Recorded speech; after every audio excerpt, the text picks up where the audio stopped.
അമ്മ ഉണ്ടാക്കാൻ പോകുന്നത് പിണ്ടിയിട്ട അച്ചാറാണ്. അപ്പം അതിനായിട്ട് അച്ചാറിന് വേണ്ട മുളക്, ഇഞ്ചി, വെളുത്തുള്ളി. അതിന് വേണ്ട പിണ്ടി നമ്മൾ ചെറുതായിട്ട് അരിഞ്ഞ് നൂലൊക്കെ കളഞ്ഞ് വെള്ളം കളയാൻ വെച്ചിട്ടുണ്ട്. എന്നിട്ട് പാത്രം വെച്ച് ചൂടാക്കി കഴിയുമ്പോൾ നമ്മൾ അതിനകത്തോട്ട് നല്ലെണ്ണ ഒഴിക്കണം. അത് കഴിഞ്ഞിട്ട് നമ്മൾ ഓരോന്നും വറുത്ത് കോരി മാറ്റണം. ആദ്യം നമ്മൾ പിണ്ടിയാണ് വറക്കുന്നത്.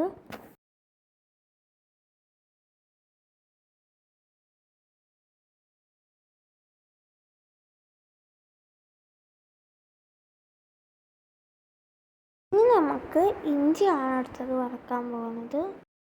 ഇനി നമുക്ക് അതിൻ്റെ കൂടെ തന്നെ വെളുത്തുള്ളി വറക്കാനിടാം. വെളുത്തുള്ളി ശരിയായി കഴിയുമ്പോൾ നമുക്ക് അതിനകത്തോട്ട് പച്ചമുളക് ഇട്ട് കൊടുക്കാം. അപ്പോൾ ഇതെല്ലാം ഒന്ന് റെഡി ആയി കഴിയുമ്പോൾ നമുക്ക് അതിനകത്തോട്ട് അച്ചാറിന് വേണ്ട പൊടികളൊക്കെ ഇട്ട് കൊടുക്കാം.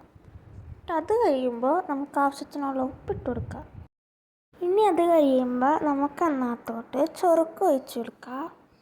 അതിനുശേഷം അടച്ചു വെക്കാം. നല്ലപോലെ തിളച്ചിട്ടുണ്ട്. അപ്പം അതിനകത്തോട്ട് നമുക്ക് പിണ്ടി ഇട്ട് കൊടുക്കാം.